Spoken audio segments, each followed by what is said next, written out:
Okay, everybody, let's start now. Thank you, everyone, for coming to the webinar.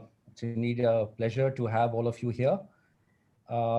Just maybe at the beginning of it, could I just request people who have joined the webinar to, on the side chat window, if you can just put in your name and the organization and title uh, that you hold currently.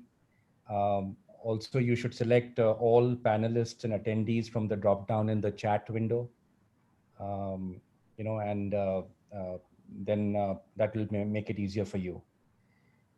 Just in terms of how we are going to run this webinar today, I'll just quickly set the context. This is the first webinar that we at Benori are doing in our Tech Talk series. So just something around that.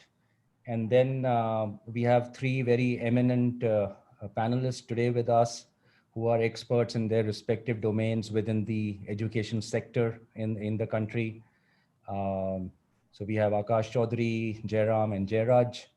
And um, after my introductory comments, I would request each one of them to give their viewpoints and their perspectives on what's going on in the country as far as the problems and the challenges, and also the opportunities that have emerged from the COVID.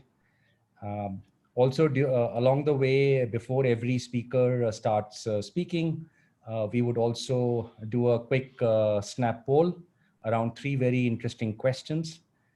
So that will also happen. And towards the end of the webinar, the last 10-15 minutes, we will reserve for a Q&A session, right? And of course, by the time we end, I would also request all of you to give us some feedback on how this webinar went and what we could do better. So with that, let me kickstart this. First of all, again, welcome to everybody. Some more people have joined in. And this is there is just so much change going on in the environment and in the world. We felt that we need to start a monthly series of webinars around industries, different industries. So the first one we chose is education, and we chose education because it's also very close to my heart. Ever since I got associated as a founder and trustee of Ashoka University earlier, and then of late also as a founder and trustee of Plaksha University. Also, my fundamental belief has always been that at the end of the day, education has a huge multiplier effect. And in fact, competitiveness of nations are at stake here. Unless we get our education systems right, it's always going to be a problem. So, with that context is when we decided to put this together. And we had also published an article after having spoken to all the three speakers today. And essentially, we found that there is just a ton of problems that have come up, whether it's with institutions, it's with teachers, it's with students, parents, and whether it's IT networks, whether it's fees, whether it's jobs, whether it's curriculum, learning outcomes, and so on and so forth. And we will hopefully touch upon many of those today. At the same time, as I'd mentioned in my article also, this is probably the darkest hour before the dawn for Indian education sector. Along with crisis comes opportunity, and this is too good a crisis to waste. And our speakers will also talk about various opportunities that they see in their respective domains, whether it's mid to premium uh, private schools, or it is the affordable private schools, and or definitely test prep and the coaching industry. Each one of these has tons and tons of opportunities. I think we need to unleash the animal spirits that our entrepreneurs have. And it's a double bottom line effect, right? I mean, not only do entrepreneurs have the opportunity to create unicorns in the space, But on the other hand, the social impact, the impact on the country, the impact on literally millions and hundreds of millions of our children and young people can be transformational for the country, right? So I think we really should look at this as a major opportunity. There is obviously a transition period that we are going through, and at the end of it, hopefully, we are able to come out with lot of different initiatives and interventions such that over the next 20 years we literally can provide livelihoods and great jobs to hundreds of millions of young Indians. So with that context, I think we are set up for an exciting webinar. Our speakers, as I mentioned before, come with a wealth of experience and perspectives which will really be useful for us. So with that, maybe I can start by introducing our first speaker. Jairam is a very close friend and a leader in the school sector, especially. Currently, Jairam is the CEO of EduNation Services and is responsible for driving academic excellence, operational excellence again, and to really expand the school network across the country. He was earlier an integral part of the team which used to be responsible for Pearson Schools, which ultimately got sold to Foundation Holdings and Ryan Group. We would love to get Jairam's perspective, especially on the mid and premium schools segment. What is he seeing there, and so on and so forth. Before I sort of invite Jairam to start speaking, this is the time for us to launch our first poll. So Dipanshu, if you can please launch the first poll. Yeah, so this is about what is the biggest challenge faced by educational institutions today? Is it shortage of funds, IT infrastructural gaps, internet connectivity, decline in admissions? And these are not exclusive, right? So you can just give your feedback on where do you see this to be the biggest challenges. So I'll just wait for 30 seconds or a minute, and then we will display the results of the poll.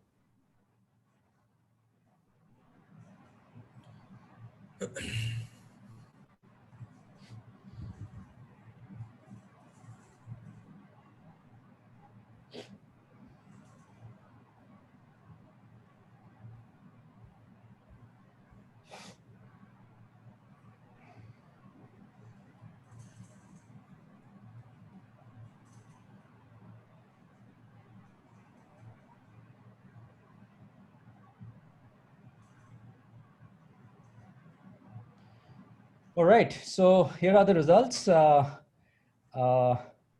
clearly, people have said that IT infrastructural gaps, this is multiple choices, so many of you have selected multiple things, but 68% of you are saying that IT infrastructural gaps is the biggest problem that is being faced by educational institutions today, and not surprisingly, shortage of funds as well is a second big issue. Very, very interesting. So with that, I would like to invite Jairam. Jairam, over to you. Just about 10 minutes, please. And I will be a timekeeper here. Over to you. Yeah, thanks. Thanks so much, Ashish. Thank you so much for having me here, and a very good afternoon to my fellow panelists, Akash and Jairaj.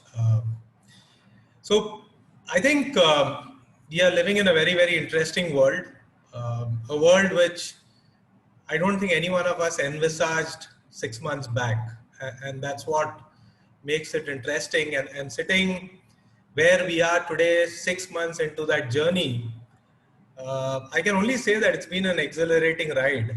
And today when I look at the world, a lot of normalcy is restored, right? So on a lighter vein, I think we see a lot of live sports action back, right? So we see the IPL back, we see the Barclays Premier League back, and hopefully the consumption of Netflix and Amazon and all of that has gone down, with all these live sporting actions kind of back, and movies are back, theaters are opening tomorrow. And so I think we've all made truce with the new way of living.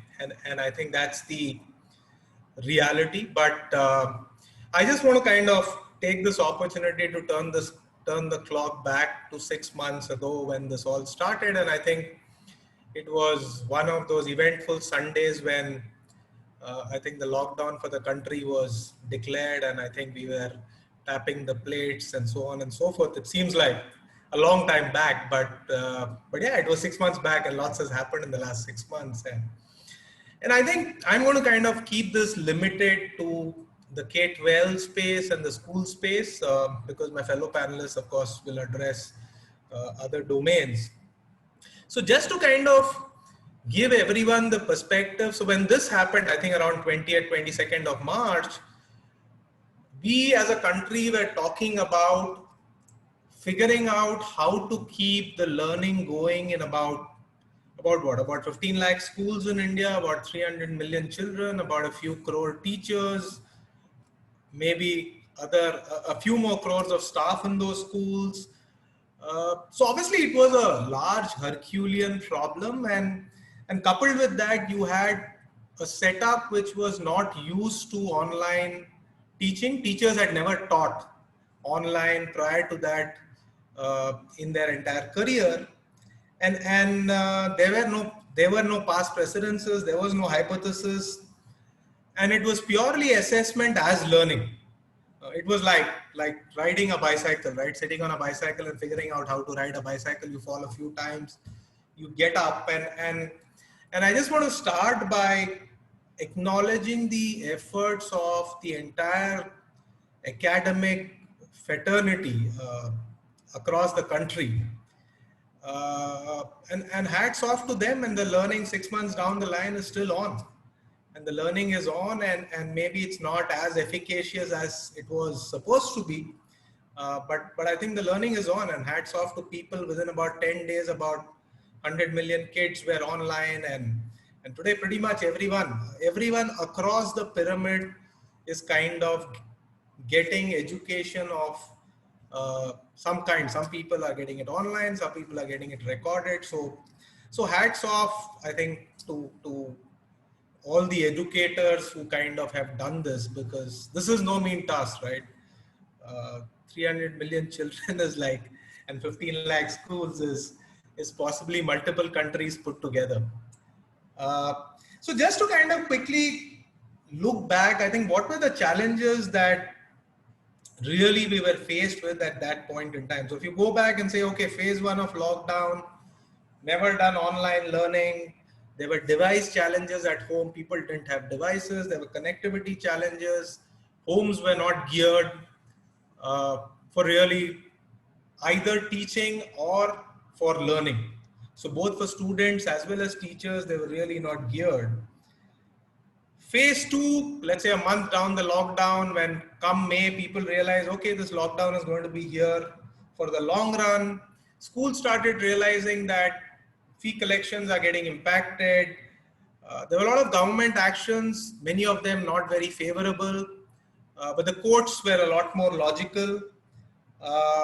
And again, on the back of this, because of everything that was happening, I think the schools were incurring a lot of expenses, and so were parents. I guess parents also bought a lot of devices, and if you go and check the sales data, you would see that the sales of all kinds of digital devices went through the roof, whether it was laptops, computers, all of that. And as a result of which, the industry realized that the business model was not looking good, and therefore salaries started dropping, right? So people started taking calls on salaries, as a result of which teachers across, and you've all read this across, there were many teachers who had to look for alternate profession. And then we got into the phase 3 of lockdown, which kind of added a few more complications, right? Because now people realized this is not a 3-4 month phenomenon, but this is going to be here for maybe the next year and a half. And therefore, the discussion moved from devices to efficacy of learning. How do you ensure that assessment happen, and How do you kind of look at admissions for the new season? Because this is when the admission season starts and really nobody is going to come to the school. So how do you kind of manage admissions and fee collections, which all of us were hoping will improve, slowly is starting to become a reality, and you're realizing that you won't get more than 50-60% of the fees. And then, of course, there is this whole COVID related, call it expenses or safety and healthcare uh, challenges that we need to take care of at the schools.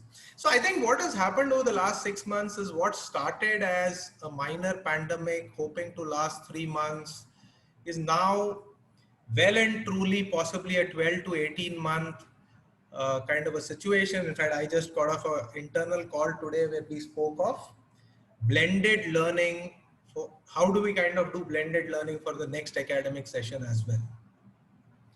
So given that entire background, I think all stakeholders, whether it's teachers, students, parents, owners of schools, I think everyone has been impacted.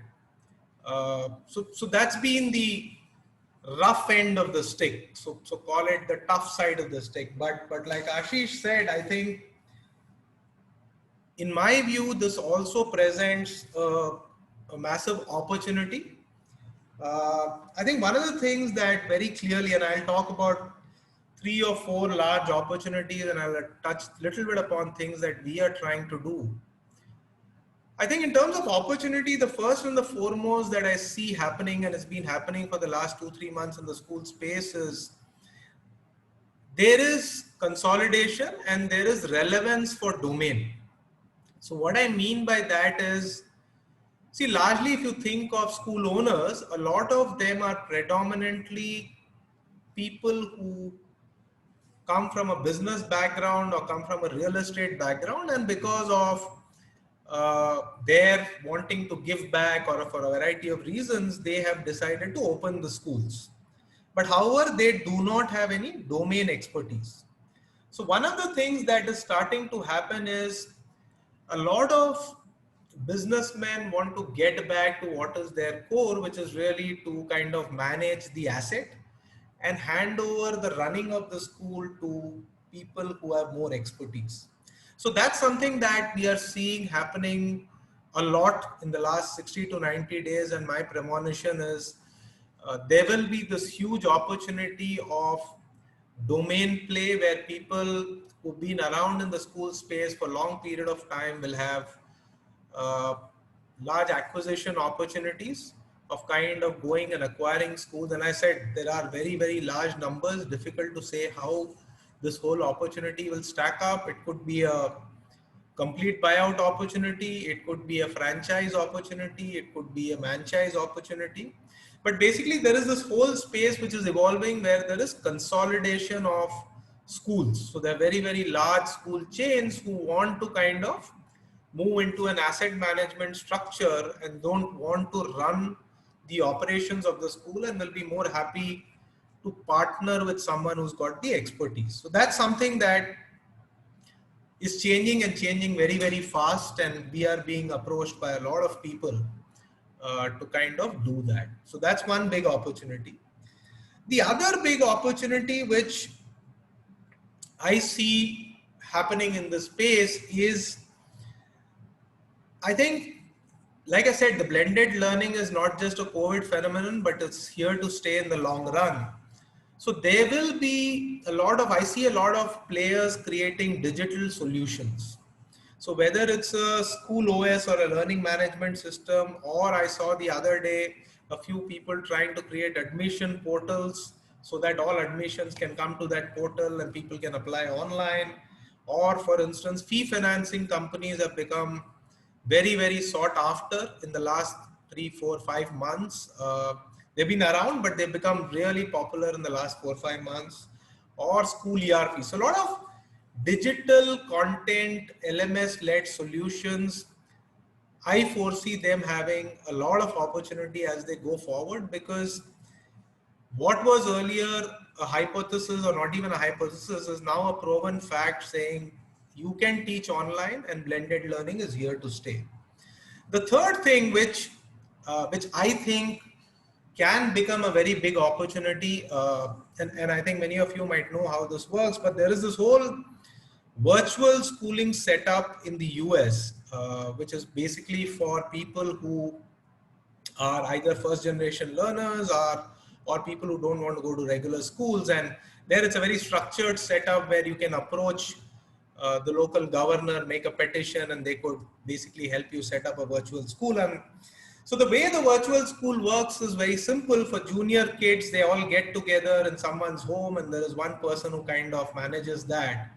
And then everyone else kind of logs in. Now, this is something that 6 months back was possibly extremely far-fetched.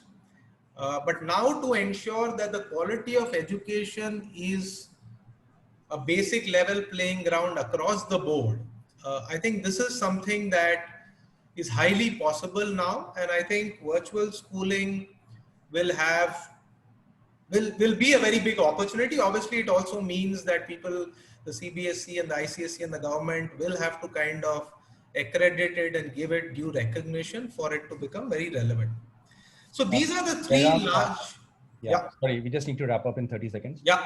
So these are the three large opportunities. Now, what we are doing at Ryan EduNation is, so obviously we are kind of, EduNation is a platform through which we will manage schools. But what we have done is we have created a school operating system or a learning management system along with Topper, which we have now rolled out to about 1 lakh students. And I think Topper intends taking it to 5,000 schools. And I'm sure, I think Jairaj and others will be extremely excited by the prospects of that.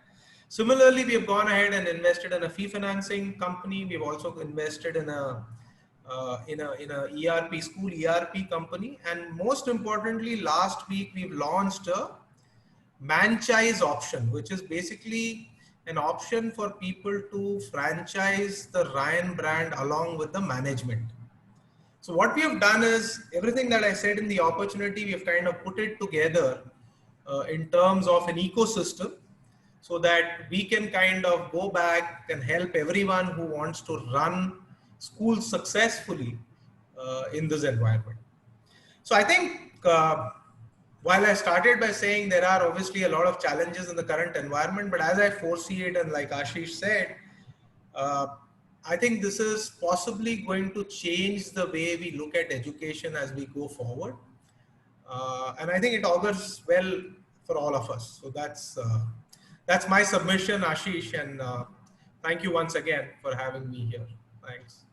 Thanks a lot, Jairam. That was really very insightful. So we will take the questions towards the end of the webinar. Yeah. So let me move on to Akash. Just in terms of his background, Akash, as a lot of you might know, he's the CEO of Akash Education. His dad had started the business about 35 years ago. And Akash joined the business in about 2005 or 6 time frame.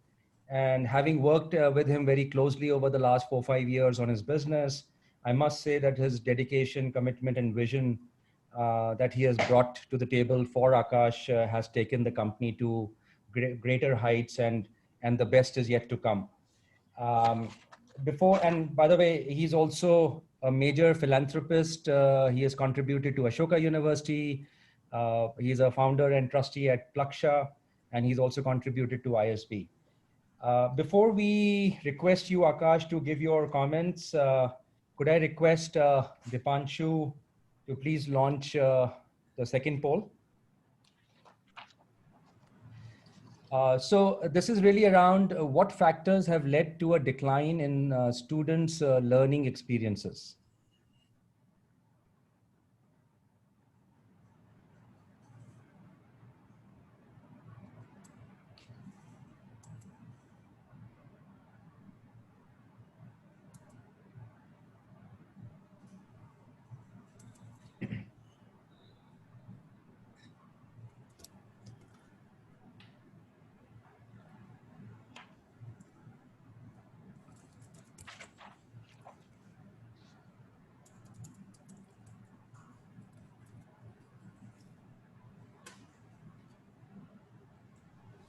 So I guess everybody has voted.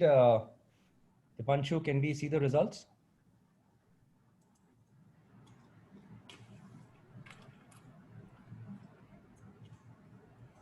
So I guess, oh, this is interesting.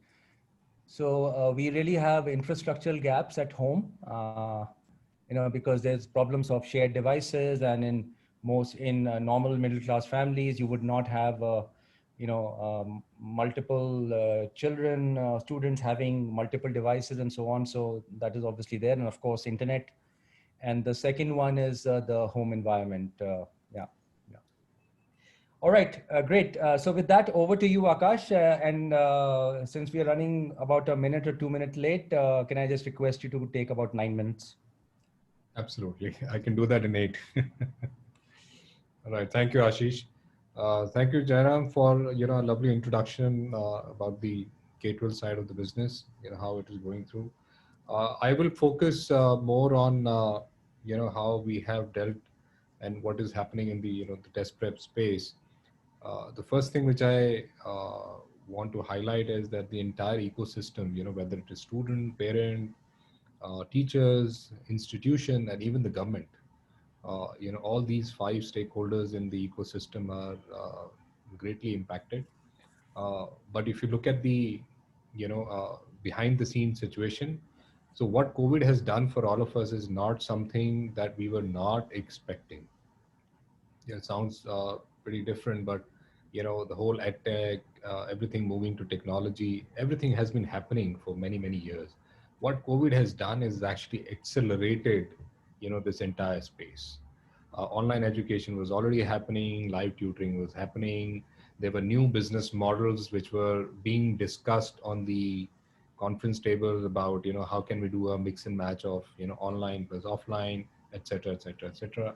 So people who have had a fair amount of interest and fair amount of strategy around these things at the right time have taken absolutely clear advantage of this situation. So what COVID has done is accelerated, 5-6 years into the into something which we already knew. It's not, if it when it comes to education, it is not a surprise. I would say that we did not know about. The very fact that everybody is studying online today globally, 99% of the students are studying online. It means that we already knew, we could deliver that. It's just that, we never expected things to come in our way so fast. So first thing first, so I think this is where, I always have believed that, pressure is a privilege. So once you get into a pressure situation, I think you are the privileged one because you start thinking out of the box. You start, running faster than your abilities. You tend to increase your capabilities, and that's exactly what COVID has taught us. Given us very, very different view of the world, which we were, in fact, already expecting in 2025, 2026. So when something like this happens, what I have learned in my experience, which could be useful for people who are on the call, that when, as they say, when there is a storm in the sea, the captain has a rule, hold fast and stay true. What does it mean? It means you hold the bar and you just keep moving towards the north. That's it. You don't worry about, how much your boat is rocking. As long as you're holding, you're not falling off so that you lose the steering. And as long as you're moving in the direction of the compass, you will reach. You don't get distracted by, the water hitting your ship or boat or something like that. Just be true to yourself and you'll reach there. For us also, it was a sudden change for us. I remember 22nd March, the pandemic, announcements had come in, and we were about to start our annual batch on 25th of March. So within, on 22nd March, the lockdown was announced. So it took us about 5 days to transition all our offline kids to online platform that we've been working for last 6-7 years. And I was so surprised with the acceptance and ability of, first of all, students, that yes, they had absolutely accepted, okay, this is how we're going to study. And what surprised me more was the ability and acceptance of the teaching community, that how fast they transitioned themselves to this online teaching world with digitizers, with presentations, with Zoom, with Microsoft Teams. They were up and about. Although there were some issues here and there, but then, they were very quick in learning this. So what we realized that in a situation like this, most people uh, who are sort of bearing the brunt or price of a situation like this, I see that it is a problem with the planning. Mostly people behave in a fashion where they earn money, they spend money, and whatever is left is done to the saving, which is the wrong way. You earn money, you allocate saving, whatever is left, then you do the spending. So people who have not followed the principle, which has been the principle for centuries and probably, many years, the easy access of money has actually lured people into something like this. So I think this is where people went wrong, and people who had this sense, what they have done some wonderful things to their businesses. Especially, if I look at our side, we said, okay, there are two components, the revenue side and the cost side. Let's identify opportunities. Can I have a new business? Can I have a new business model? Can I have a new mindset of looking at my own current business? And on the cost side, what are the synergies that I have? Where are the savings that can come from? Who's productive? Who's not productive? Where is the optimization? So, we've gone down in exploring so many things that we have never looked at. And as a result of that, today we are the only omni-channel player in the sector offering a complete offline solution, a complete online solution, and a solution which is a mix of online and offline, which we call hybrid in our parlance, or blended learning. And this is actually what it has done for us, has expanded the market pie for students who were never thinking of online education, have now got the taste of education online, who could not afford an offline education, are now very, very keen and open to give a chance to a brand or a proven system or a product in an online format, which wasn't the case earlier. It was either offline or I sit at home and save my money.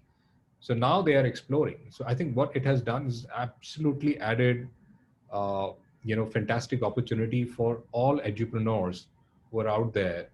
And as they say, if you're prepared for the worst, you're prepared. And this is what we realized in our journey, that on the hindsight, we were actually prepared for the worst. And that is the preparation level thought process that, most of the entrepreneurs should go into this business, because education in this country, especially in India, is not about making money, is not about creating brand only. It's about building careers. I mean, you build careers, you build nation. And this is where this business, this sector brings upon the fiduciary responsibility of money and building and taking care of the nation. And that is where the fundamentals of doing business, the ethics of doing business, has to be absolutely clean and clear. And that is where, the education brands which are going through this situation will continue to survive for decades and years to come. So I think, and while we are doing whatever we can and doing all kinds of mistakes also, but mistakes are inevitable in a situation like this, but we should not let that define us. And I think that is where most of the people, especially in the internet segment, they're defining their current capabilities and infrastructure, and the limitations define what they can do and what they cannot do. For example, in our case, when we got aggressive on the online side, we realized that it's only 24% of the Indian population which has access to internet. What about 76%? Which is the largest chunk? And I said the education solution in a COVID scenario has to cater to no internet zone. And that is where, we went behind, a new category called EdSat, education through satellite, where you just get hooked on to your DTH and you can start learning irrespective of your internet connections and your breakdowns and whatever and whatever. So I think this has been a absolute perfect bowl of bringing in creativity from all sides, on the revenue side, on the cost side, on the new business model side, from all corners. And we've been enjoying this journey thoroughly. There are lots of challenges, lots of new things. We have changed the way we do the business significantly. And still there are learnings which are coming every day. And we are not, making our emotions our advisors. We are going in a very, very, hold back, thoughtful manner. And we know, success may be delayed, but we won't let it get denied to us. We have faith that there is a great opportunity for us being an omni-channel player, and for anyone who's out there thinking on these lines. So with these thoughts, I'll give it back to Ashish, being a little careful on the time. Yeah, thank you, Ashish. Well, thank you so much, Akash. That was very insightful, really brilliant. And I would ask you a question about pressure is a privilege for sure later on. So Absolutely. with that, let's move on to our third speaker. Really privileged to introduce Jairaj. He's the founder and CEO of a great education tech startup by the name of Convergenius. And he's also the MD of Grey Matters India, a company which he acquired a few months ago. Convergenius is actually a leading social enterprise in EdTech, and I think they are already reaching a level of about 4 million learners in the country. And I would let Jairaj talk more about that. And of course, I'm very proud of him personally, because he was from the founding class of students at Ashoka University in 2011 and 12. So before I invite Jairaj to speak, could I request Dipanshu to launch the final poll?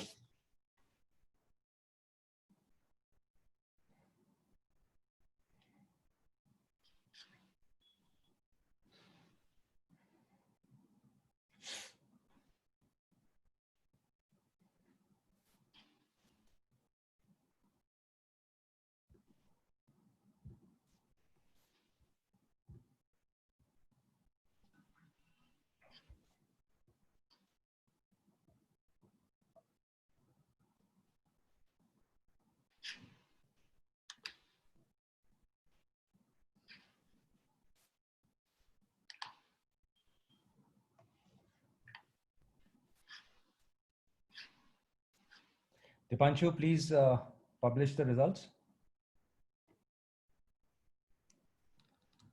Okay, so this is not that divergent, but clearly the lack of training in online education is something that people believe is one of the biggest challenges. And Jairam, this is a question I will pose to you when we come back, when we get into the Q&A session, because you mentioned that that was also one of the challenges you faced in your schools. Thank you so much. With that, over to you, Jairaj. The floor is yours. Okay, thank you, Ashish. So I'll take it from where Akash sir left. We were in a situation during March where we had to take a very critical decision. I call it VUCA. That's what I learned in my Chicago Booth MBA recently, that when you're in a pressure situation, you need to act and look at the adversity as an opportunity. So we at Convergenius, we were a personalized and adaptive learning solution, primarily supplementary in nature in schools. We were focusing at the bottom of the pyramid, specifically 130 million children in government schools and 80 million children in affordable private schools with fees of less than 1,000 rupees. So that was the segment that we were looking to focus on and bridge learning gaps. And as a product, we were operating in schools in computer labs, providing lab-based personalized learning. And with COVID happening, schools got shut. And with schools getting shut, our solution was facing a crisis in terms of our revenue channels getting shut. So at that point, it was a point for us to decide of making a major switch from a B2B to a B2C strategy, where we had to think of our solution and conceptualize it in terms of bridging learning loss at the at-home scenario where parents are essentially using it. But having said that, we were operating with a user base who need not have internet connectivity all the time. Not just internet connectivity, we were also talking about issues like infrastructure, electricity, device access. So with this kind of a context, we really had to study the market in record 2 weeks and understand how would we actually solve for this problem and keep powering our education base and make the classes happen online. So that's where we decided, what is the common thing which kind of connects everyone among all the users on mobile? How do we bring the power to teach and learn on a touch kind of one-click experience? And that's where we thought that, WhatsApp is one solution. WhatsApp is being used by everyone across country, and it's the new internet. So the way we thought about bringing it is developing a solution through WhatsApp, through one-click experience. So that's where we kind of rewrote our code and we rewrote our API, and we integrated it with a one-click WhatsApp AI module, and so that the same personalized and adaptive learning experience could be done through a touch and a text-based interface. And with that, we started out with a few of our clients testing it, and that's where we saw growth happening, because WhatsApp is viral. So once one parent enjoys the experience, they kind of talk about it and they recommend it to the other parent. And that's how WhatsApp-based personalized learning started happening. And schools started noticing, affordable private schools in the state started noticing, state government started noticing, and we started growing. And just to give you a brief about the numbers, we were at 500,000 users in March 2020. We are at 4.5 million now. It's almost 10x growth in the last 6 months.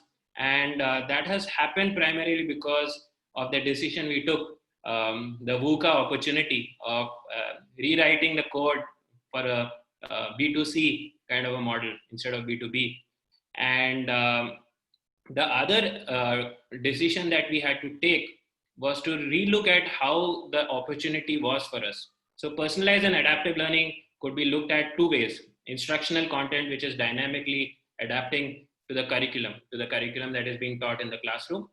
But we started relooking at it in a different narrative. What we started looking at it as a child essentially has to look at the learning solution like a GPS map. And a GPS map tells you where you are today, which is your point A location, which is your current location. And it also takes an input of where you need to be, which is point B. And then you get a shortest path from point A to point B. So the user journey from point A to point B is your learning journey in case of a learning solution. So we started relooking at our solution from that perspective, that if you want to bring efficacy, if you want to improve learning outcomes, look at the learning solution like a GPS map. And that major change happened with our approach in terms of looking at assessment as the core of our solution. So assessment-based learning solution was how we kind of rewrote our whole product. And that's how the personalized adaptive learning from a B2C interface also took a new shape.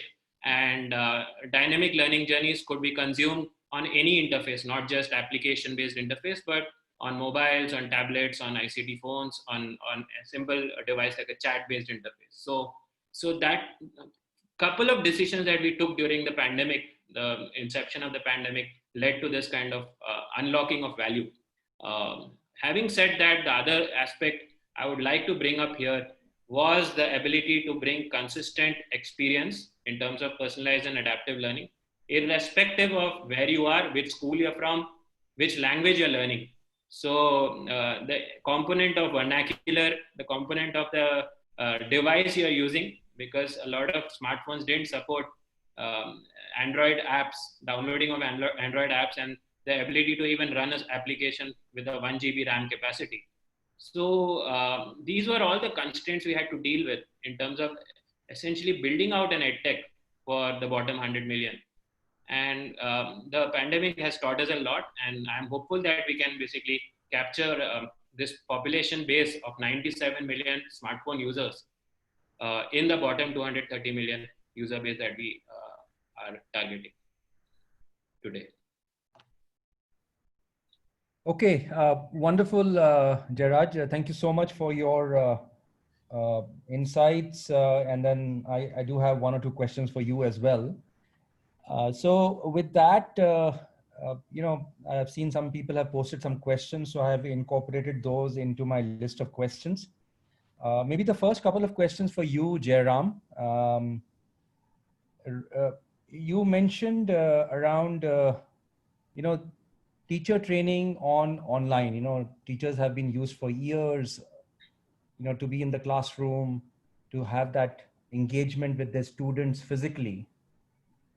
How did you guys address the challenge of getting them online, and what were the major interventions, if any, that you were able to make? And please keep it short, just 30 seconds to 45 seconds or a minute max. Jairam, you're on mute. Yeah, sorry. No, I was saying, look, like Akash and everyone else mentioned, I think they've all geared up to teaching. But for me, I think the biggest challenge was to keep the teaching fraternity motivated. As you rightly said, being in a classroom, being with children and teaching online is very different. And teaching online can be massively taxing. So I think our biggest challenge was to kind of train them on how to keep themselves motivated while teaching online. And what I mean by that is we spent a lot of time on behavioral training. So we have spent a lot of time on telling them simple things like how they could still celebrate occasions like they do in the school. How they could still kind of ensure that circle time happen in the classrooms and children stay engaged. So actually a lot of training that we did, Akash, was more trying to keep them motivated and afloat by doing some of these activities in an online environment, more than really content teaching. Because I think and now we all realize that this is not a 6-month, 3-month phenomenon, right? So this looks like it's a 12, 18 months. And even for people like you and me who are used to online, working online for 12, 18 months is very difficult. And it's extremely difficult for teachers where the children are just not there. So I think that's where we have spent a lot of time and will continue to spend a lot of time. Sure. No, thank you so much for that. The next question for you, Jairam, sorry, was really around the idea of consolidation and the opportunities that franchising has to offer in the country today. So again, what's your perspective? How should one think about this opportunity from the school perspective and also from a potential franchisee perspective? So like I said, I think the opportunity is there, and the opportunity is there, I would say largely. So there are two kinds of schools, and I don't know what to call them, but really there are schools below fee levels of 30, 40,000 per year, which are really kind of struggling, and a lot of them have shut down.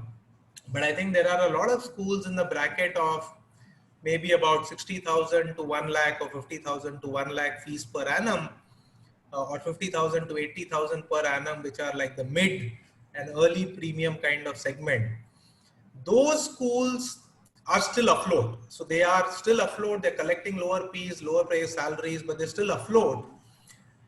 And they are predominantly looking for management expertise. So I'm not sure a franchise, but with management expertise is what is required.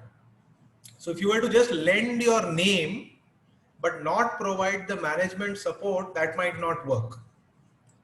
So they are looking at someone who not only lends their name, but also gives them the recipe for success and effectively runs the enterprise for them. So I think that's what, Right. So it's franchise plus management of the franchise. Okay, thank you so much for that. Jairaj, there is a question for you in the Q&A window. If you can please type out the answer to that directly. And now coming to you, Akash, as I had mentioned, was very intrigued by your comment, pressure is a privilege. Could you say more? When you are in a pressure situation, I think that is where you tend to look at opportunities which were not even visible to you. They always existed around you. So I think for us, for example, we've been thinking about blended learning, hybrid learning, always an opportunity. But COVID situation, the pressure situation gave us the privilege to actually put it into action. Now, my entire student base is on hybrid right now, which was zero before COVID. So I think it's a great privilege. And today I realized that, and in fact, this could work for higher education also as we go forward, that there is a certain level of peer-to-peer interaction that is required for a higher ed program or even in a test prep or a school. But there are certain opportunities, certain learnings that can happen without being physically being there. So how do you create new models where you can balance that I have an infrastructure, let's say at a university, I'm doing a fantastic job, but due to my seat limitation, I can only give quality access of education to, let's say, 1,000 kids. But tomorrow, if I go down to the hybrid path, I call the kids 3 days a week, and remaining 3 days they're at home, and a new cohort can also come for 3 days, and they can be the rest of the 3 days at home in a week. So what you have done is you've created a privilege for a lot of students and a privilege for the institution to double up and give the same quality, fantastic education and peer learning experience from 1,000 to 2,000 students. You've grown 100%. So I think when you are in a pressure situation, so the way your creative juices go out, the way the whole situation comes out is far more bigger and better than the sum of parts. It's a whole solution that comes together. And I think that's the privilege I'm talking about. And we have first-hand experienced that in the COVID scenario. Okay, thank you. The next question for you, Akash, comes from Chandni, our colleague at Ashoka University. Hi, Chandni, by the way. So she's basically asking, what do you see to be the major trends in vocational courses going forward? Given that with online now, one can potentially improve vocational courses. So if you can comment on that, please. I think what the future of vocational courses could be that their learning can continue outside of the campuses. I am still a very strong believer of face-to-face and physical learning, because I believe that online education, till now, I don't know about future, fairly unlikely, is very, very transactional. But when you are there physically, you become part of a whole system. And I'm a strong believer of, whole is always bigger than the sum of parts. It is the chemistry, it is the interaction, it is the learning, it is the leading by example, and all kinds of experiences that a student experiences in a physical environment, which brings out the positive synergies and makes the sum, look smaller than the whole part. And that is where, when you go to vocational, it will add to the transaction. It will bring in the benefit that your education continues even after your classes ended. Your interaction with your peer group continues. I think those are some of the great benefits that the education for tomorrow for vocational studies will come about. But it should not steal from the student the physical interaction that has always added to the quality of education experience. Okay, thank you so much for this, Akash.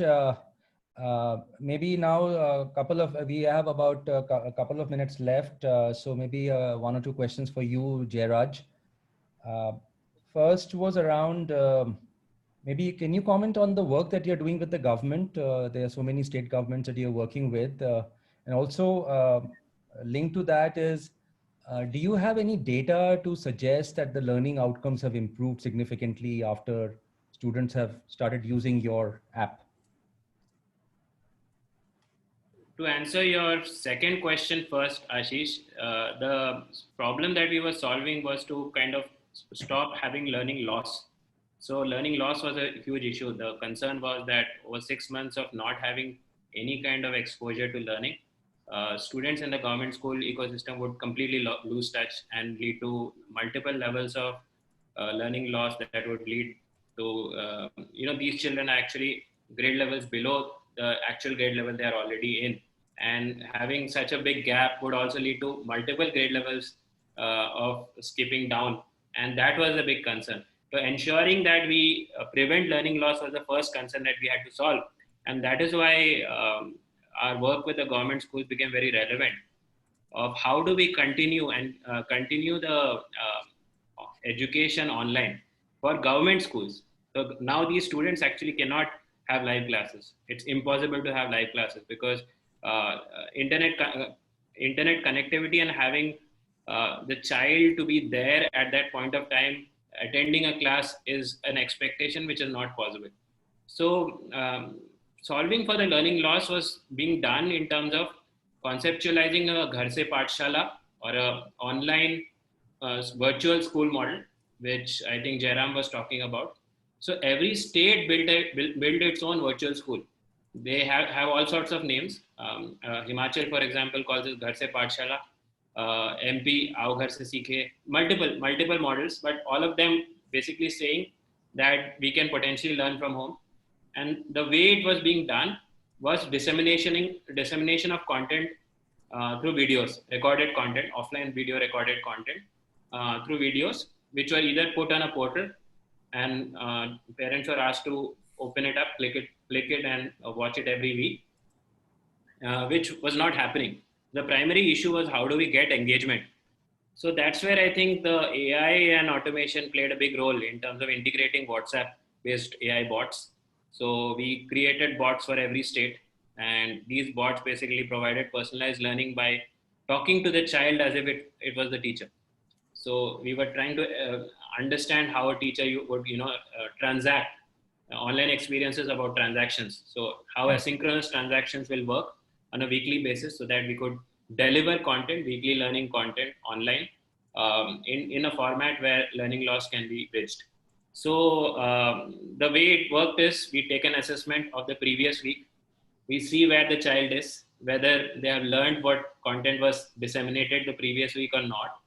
And depending on that, we create like a module journey for the particular child, and we send in the right videos from YouTube. So I think there was a question here on the chat that how will WhatsApp-based interfaces work for video content? So we actually partnered up with all the resources which give out content, video content for free on YouTube. And we tag them in terms of learning objectives, strengths, weaknesses, and data analytics. And we were basically able to point the right YouTube videos as part of our solution based on the gaps that the child was facing. So every week we would do an assessment, a formative assessment, and based on the formative assessment, create a profile, and based on the profile, suggest the right group of videos to watch. It's very simple. Okay, thank you so much. I mean, that was really fascinating, Jairaj.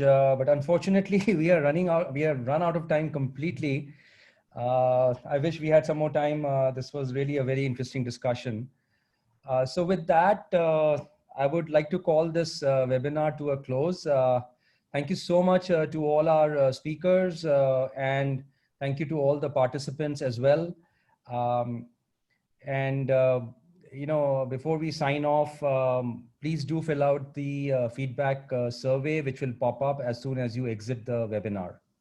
So thank you so much. And as they say these days, be positive, but stay negative as far as the COVID is concerned. Thank you so much. Thank you.